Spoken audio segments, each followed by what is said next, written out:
Well, alrighty, it is June 21st, Sunday, right at 10 o'clock in the morning on Father's Day. And hopefully, I'm going to dig myself up a Father John's medicine on Father's Day, yeah. Nah, we don't want one of those. We would much rather have something from Bowling Green, which of course is where I am, at my favorite Bowling Green dump. So my plan is today to bucket up all the good bottles left there for the museum and dig towards that skinny little tree in the area that the bottles are covering up, because that's the last area along here where I was digging up bottles. Seems to be petering out as I go this way, and my other thought is to go back that way. Boy, you can't really see my finger.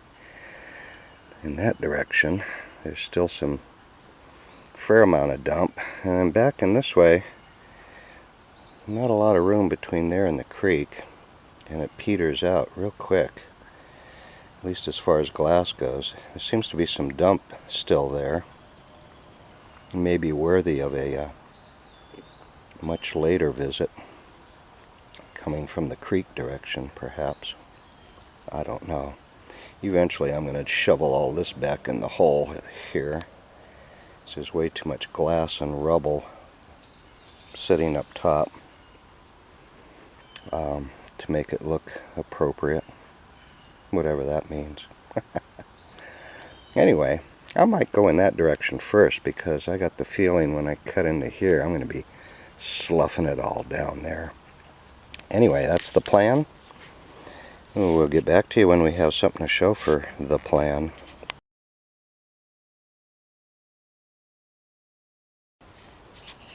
Well, alrighty. After an hour and 15 minutes of digging, I got a half a dozen bottles to show for my efforts. The only one, well actually there's two embossed, a Horlicks and a Rubifoam. I'll let you figure out which is which. Well, the last kind of thing to come out is another Stevens hutch from Bowling Green. I'm assuming it's a hutch. I have yet to see a crown top from Bowling Green. And on the aqua one at that, I got two clear ones and one aqua one, and the one aqua one I have at home has a flash on the back side like there. So at least there's potential here. I originally started out back in here, and all it was ash to a clay layer, about a half a foot deep. And as I moved closer to the tree, nothing changed. But then as soon as I got on the other side of the tree, everything started getting deeper and the ash started to disappear. So now we're down about a foot and a half, 2 feet. And still most of the glass has been coming out of the top 6 inches. I'm of a mind to get me a potato rake and just start raking this hillside through here, you know, to see what I can pop up in the top 6 inches. So far that's where some of the more interesting finds have been. Yeah. Anyway, I think I'm going to kind of work my way back down into that area. But of course, I will stick to the general rule of thumb, which is follow the glass. Now, if the damn glass veers off to the left, that's where I'm going. I'm veering. I'll be very well veering.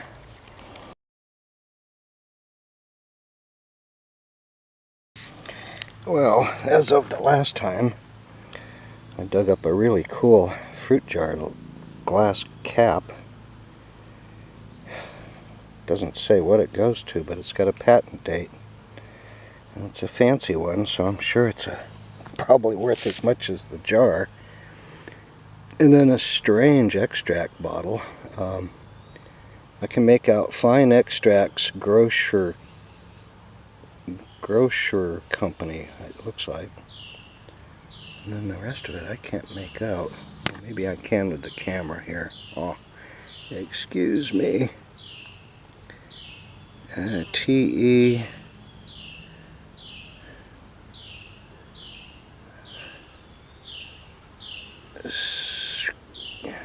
Scutters.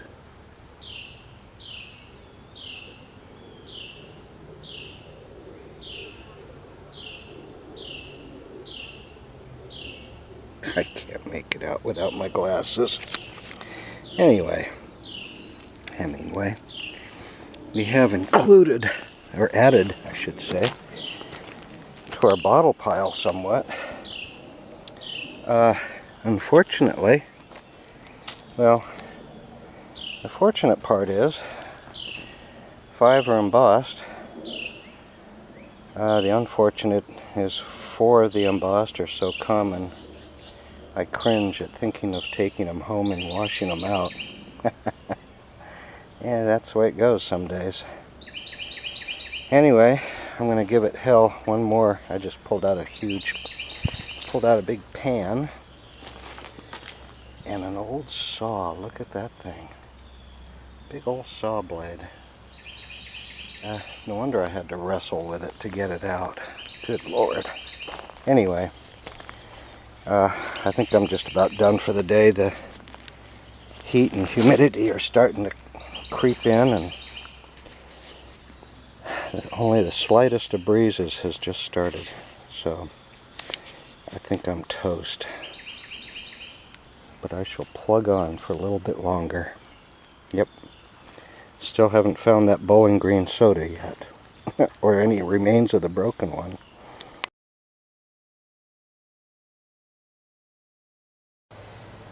Well, alrighty, after 3.5 hours of digging, and a whole ton of slicks, I finally hit a pocket of shoe fly flasks, and right underneath those bad boys came a Bowling Green Pharmacy. Same one for the Rexall store, the Purnell and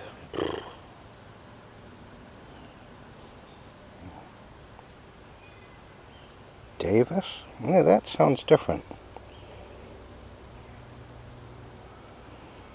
I think that's a different last name. I think the other one was Purnell and, geez, I can't remember what.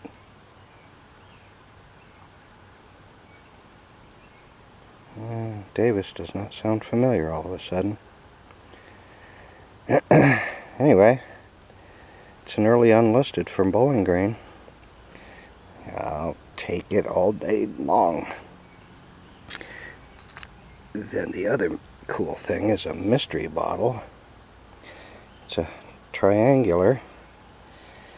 I can't read a thing on it. It's embossed on all 3 shoulders, kind of shoulders, actually top of the panel. Really not quite on the shoulder. Looks to be in good shape. I am going out on a limb and guessing it is a small whiskey. Just because it's got a whiskey neck. And you just watch, it's going to be some weird sewing machine bottle. And I dug up a... How often do you dig up a pumpkin seed in a dump? Privies, yeah, but the dumps hardly ever. And especially one that's embossed. Yeah, don't get excited because this one isn't. Just thought I'd throw you a thrill.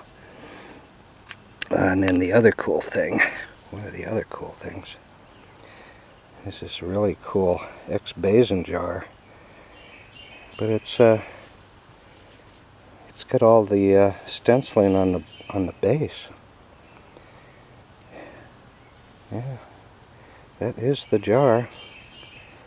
That is the base. I dug furiously for the lid, and that's when that triangular bottle popped up, and that was the last one out of the hole. Everything else is just, I mean, this guy Not only does it look like it should be paneled, but it should have some embossing somewhere. And not a stitch. Not even a mold number on the base. I'm like, wow, what a cool looking bottle. No embossing. Oh well. And that's pretty much it. But I got no complaints from me for digging up the Bowling Green Druggist bottle. I must have dug 100 since I dug the Rexall drugstore bottle. I've not even dug a fragment of one. Then I dug another one of those Martin & Martin easy cleans. It come up in 2 pieces, however. That wasn't it. Scared the hell out of me. Come up, and it fell apart and fell in half in my hands, and I was like, oh no, don't tell me. There we go. I mean, it looks so much like a pharmacy bottle. And then it literally did that on me. Yeah. I even dug up a cool little pint-sized milk bottle. I don't think this thing even says 1 pint on it. I mean, talk about no embossing. Nothing on the bottom. Nothing anywhere. I'm like baffled. I didn't know they made such bottles completely unembossed. So anyway, 3.5 hours plus. More than enough. We're done.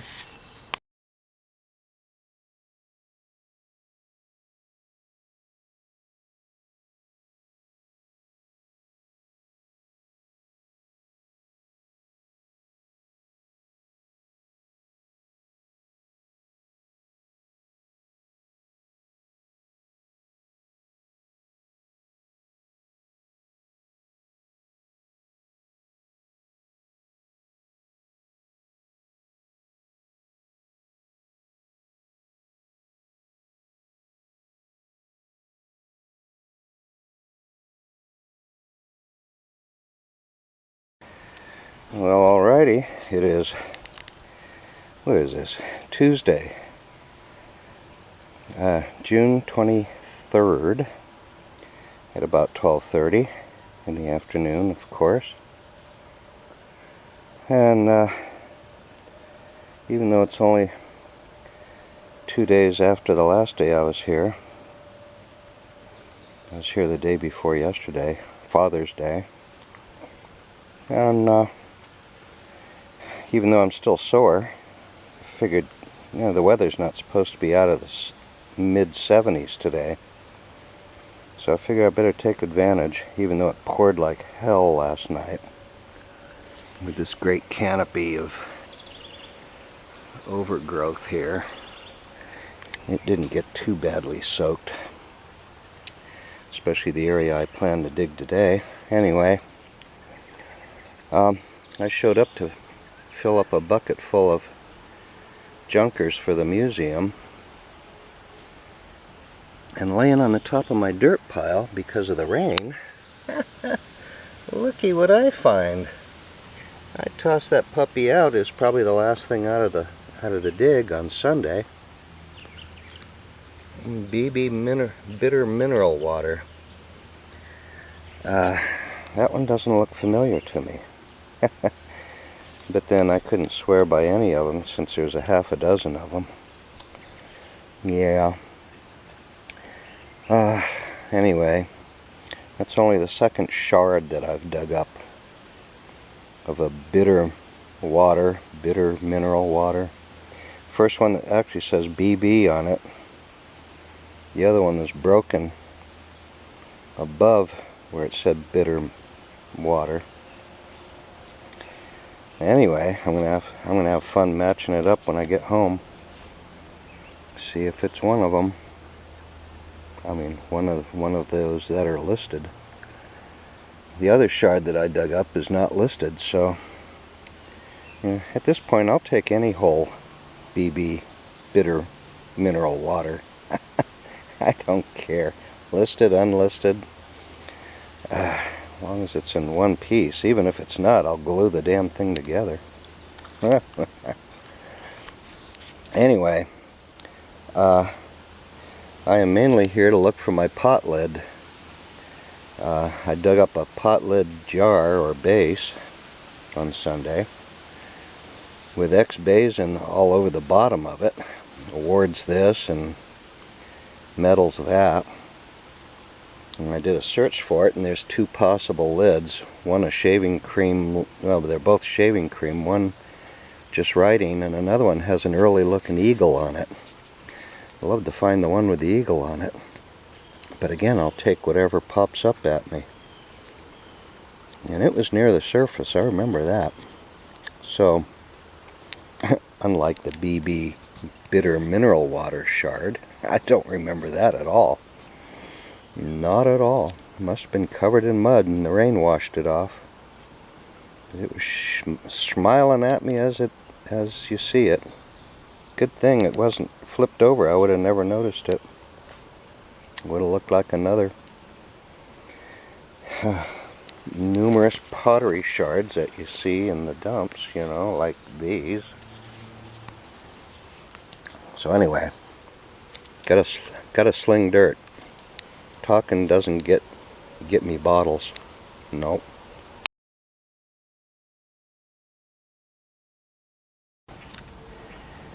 Yeah, after nearly an hour of digging, first bottle out of the hole. This nice funky pepper sauce. Seems like I never dig pepper sauces anymore. I don't think that's a crack. I think that's just crud in the glass inside. Looks to be damage free. And then I got two Listerine tool tops. A lovely tool top ketchup. Came out, gee, with the pepper sauce. And what I thought was a shoe polish, but I don't think it is. And another little medicine guy. That being said, I took the opportunity for a photo op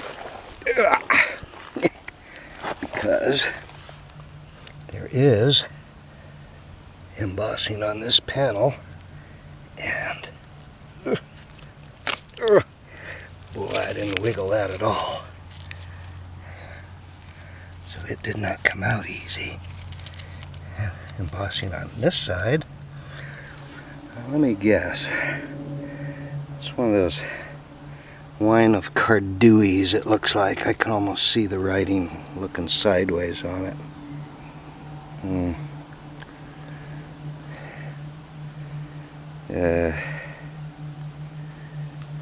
Blah blah blah, whatever. These things are just common as they come, with only the side embossing on them, but hey, it's an embossed bottle. What can you say? It's a tonic.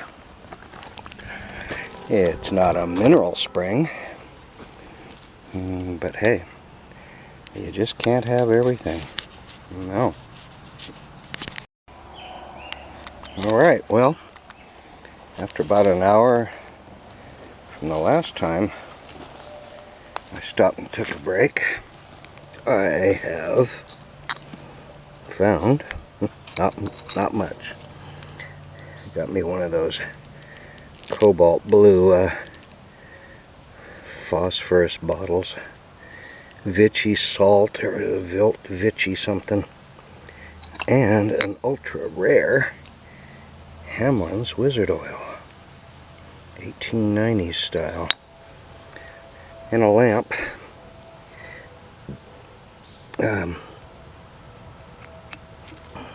Looks to be all there. Don't know for sure. Anyway, smattering of junk so far. Not even any teaser pieces really to speak of. Nope, nothing to speak of.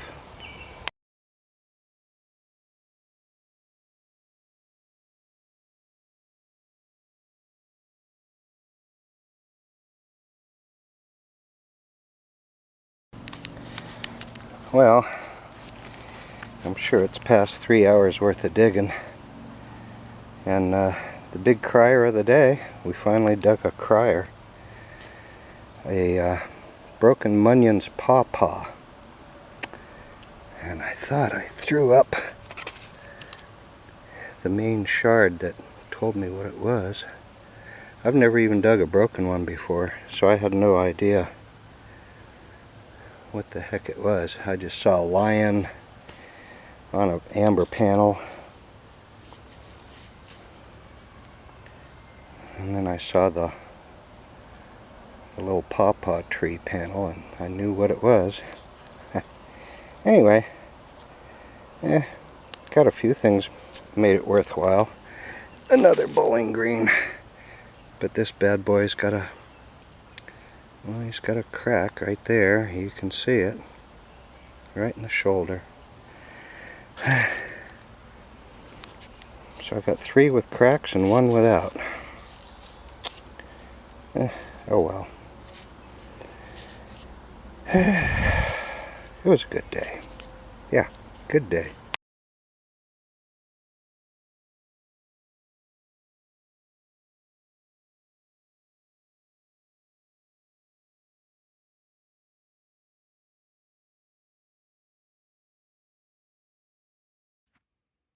Okay, the keepers, such as they are, best of the bunch was this large size Purnell and Davis pharmacy out of Bowling Green.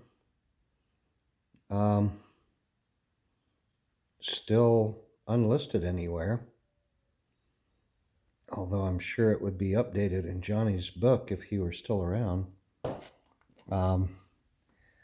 And the ever-present local Bowling Green sodas, except this one's got the typical damage to it.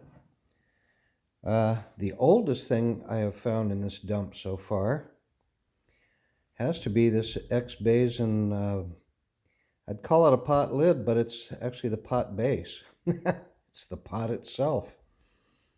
I dug furiously for the lid, especially after I discovered what it most likely was, a shaving cream. Yeah, beat all to heck, but it's probably 1850s. Yeah, it's an early one, pretty sure. Would still like to find the lid to that. This guy I've dug up over the years a number of times. And I mean, it's so common. H.K. Mulford and Company. I see the base and I know what it is as soon as I see that embossing. I think that's what happened with this one. Anyway, they're always a pretty addition to any drab window. And the ever-present John Wyeth dose bottles with the almost never-present dose cap. I did dig a couple of caps. I think one was stuck in one of the bottles. This one was machine made, which is really unusual. I don't know how long they machine made them, but my guess is not very long, because they're way more rare than the tool top ones. Patented in 1899, so it gives probably a few more years on the hand-blown side than it does on the machine-made side. Anyway, but the interesting thing too is that the machine-made ones are much heavier, it feels. That feels like it weighs twice as much as a tool top one. You'd think the other way would be true. You know, you'd think they'd be using less glass. But anyway, that's it for that dig.